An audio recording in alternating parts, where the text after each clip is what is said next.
Hello, everyone. My name is Angie Pope. I am an intuitive healer and somatic and energy worker. I am a mom of five. I have five between the ages of 20 months and 15 years old. And I love coaching and healing, working with moms who have a really big vision for themselves and for their families and to impact the world on a greater scale in some way. And so, one of my big things is diving into self-love. So, I'm so excited to just share this little tidbit with you because sometimes when we think about self-love, we focus on all the things that we want to do to raise our vibration and to bring us higher, to make us feel amazing, which is all so incredibly powerful. But we also have to remember that it's not just those high vibe, high frequency, amazing emotions that are worthy of love. Sometimes we have to take a moment to remind ourselves that those emotions that we might deem less fun, low vibe, shadow emotions, all of these things that we try to push to the side, that we tell to go sit in a corner, that we tell to go away, that we try to shut out, we have to remember that those are a divine part of us as well. Ultimately, there is only one emotion, and that emotion is love. And so every single emotion that you experience is actually just love hiding behind a mask. It's gotten a little misguided and it's trying to figure out how to show you more love, how to give you more care, how to give you whatever it is that you need to keep you safe, to keep you happy, but it's doing it in a misguided way.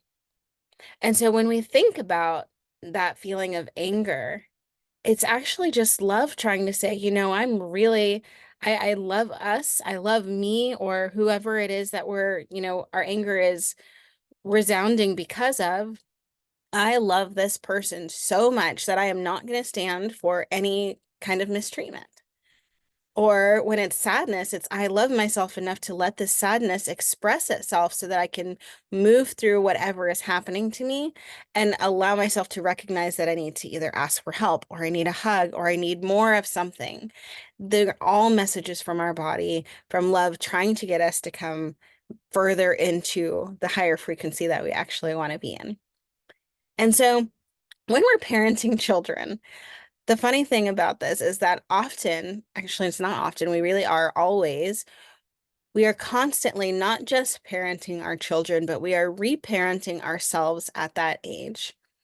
And so it can be really, really hard sometimes when our children have big emotions, when they're going through things, and we're trying to stay present with ourselves and stay present with them and trying to manage all the emotions at one time.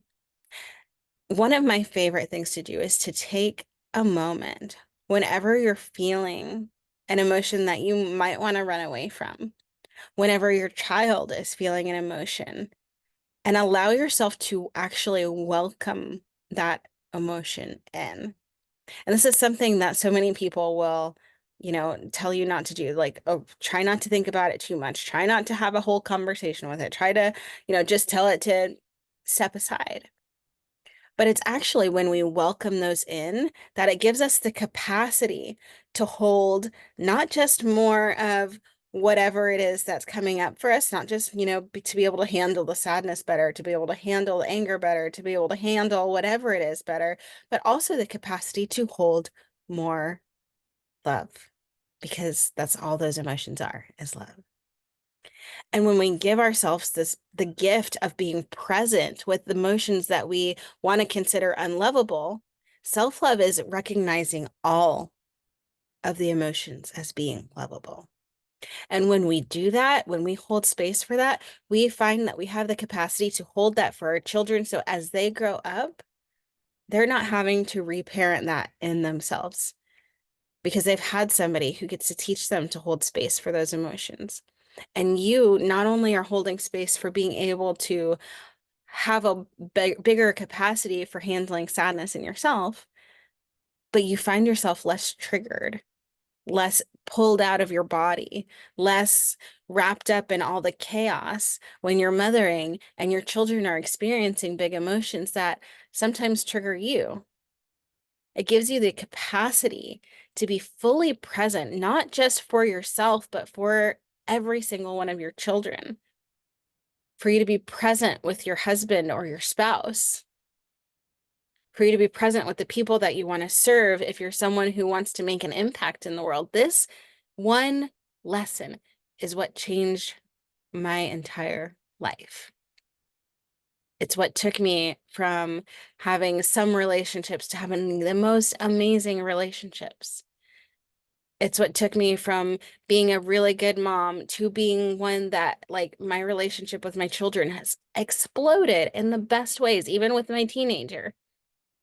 It's taken me from being able to call in the money that I wanted. Okay, it was coming, but to be able to expand into making thousands and thousands of dollars a month that I had never seen in my life, because I was able to hold both sides.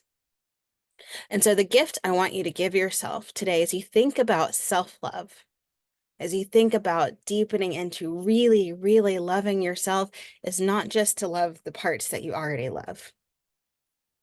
Allow yourself to love the parts that look on the surface like they might be less lovable, not just for you, but for all of them. So again, my name is Angie Pope. If you have any questions, you want to chat, you want to follow me, you can find me on Facebook at Angie Pope, on Instagram at I am Mama Angie, or on my website, www.iamangiepope.com. I hope you all have an amazing day, and I will see you on the internet.